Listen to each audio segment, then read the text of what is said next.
Here's one example where, like, I know that this happens many times when your university girl sends you a message, Baba, I need money for books, using mobile banking, also you can send them right away.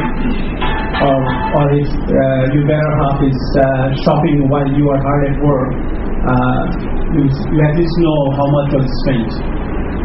Not that you have control on that, but at least you know. And don't tell me I was talking about this to my wife. Okay, so that's about sort of my background, so you understand where I come from. Now coming back to our topic of mobile phone communications and using mobile phones as a tool for distance education. So let's go back to the very basics of education system. What is education? Education really has three elements. Primarily, we have the students, and then we need some content, books, material, online, offline, and then you have teachers. So teachers use this content to the students, or students, maybe a better way to put it is, the main idea is students are learning from this content, using this content, and teachers are helping them. And we will see how in this dynamics, mobile phone can be used as a tool. So, a little bit of an introduction of distance education. So, distance education is simply kind of education where students and teachers are separated by geography and or time. Typical education media such as print, still very popular. You send books for somebody who are trying to take part in this education. Broadcast TV or radio is very popular and very effective in this. There is also some face-to-face tutorials. Sometimes you invite them so you have a kind of idea of what's happening, and students have a free discussion with the teacher and among students. You have CD, DVD material that you can disseminate, that they can use for learning. And these days, of course, where there's a large internet penetration, internet e-learning is huge. Internet is a huge resource for knowledge. As you know,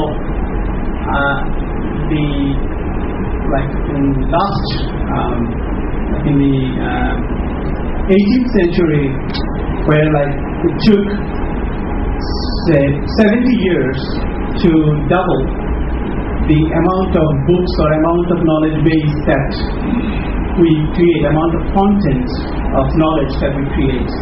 And then we started reducing it as we progress with the civilization. And later, last century, in the 50s, it were still, you need decades. Now the amount of information available is doubling, every day. So I think it's about every 18 hours, the amount of content and knowledge and information that we are adding is doubling. So what we were doing in 70 years now, we are doing in 18 hours. How we can use that, how we can get that, we're talking about some of that. For the pictures here, one that's showing how somebody from TV is really teaching you. Actually, this one is interesting. This is the video phone that we have developed in Dhaka for Fujifilm. So this is a set-top box. There is a camera attached to it, and this TV is not part of it. You can attach any TV, very large LCD TV is fine, and then you can use it in handycam, and you have a very high quality video conferencing system. They have used that actually for deaf people and for distance learning as well. Okay, so distance learning in Bangladesh. Where are we, what do we do, and what media do we use? Here's a little sort of information on that. So there are many kind of, we talked about the different media that's used, face-to-face, video, and then the different kinds of ways this information is disseminated. And in Bangladesh, one of the most effective way that we use for the distance media is television and radio. And of course, the print is very important. Print, we always use books as references, and we also use some audio cassette and tape still, not a lot of CD, ROM or DVD or internet e-learning. For the internet e-learning, like as you know, like if you compare this with the first world, like in MIT, all their courseware is available for public to be downloaded in many formats, including video, PowerPoint presentations, and so if somebody wants to know about a physics course or a computer course that they're offering, basically you can go download that, and then if you want that, basically continue that, you can learn from that. Welcome, Sabur. Sorry.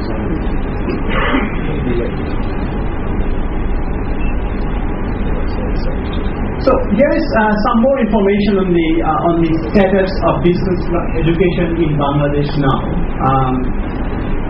Bangladesh Open University is the primary distance education institute in Bangladesh. We have a long history of about more than 50 years now doing distance education. Earlier it was in smaller phases. Now we have kind of put them together under this Open University curriculum. Open University has 18 academic sort of formal programs and 19 non-formal programs. And basically here's the list of some of the programs that they have. And I have circled some of the areas that we will talk a little bit more about later for this material. For example, for irrigation, pest management, and nutrition, these are kinds of materials where there's a lot of value of learning when we want it. Like irrigation, yes, it's nice to go through a class, but you will forget half of the class. But when you are really doing irrigation, when you are really planning irrigation, then that's when you need the information. That's when you want to really learn, because now you are learning with a question in mind. So it's not that somebody is teaching you. Okay, you want to know what's the best way of doing it, and that's the best way of learning.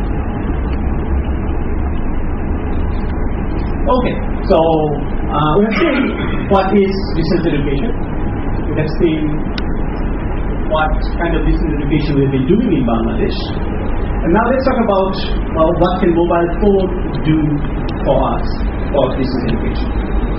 So mobile phones have some advantages and disadvantages for distance education.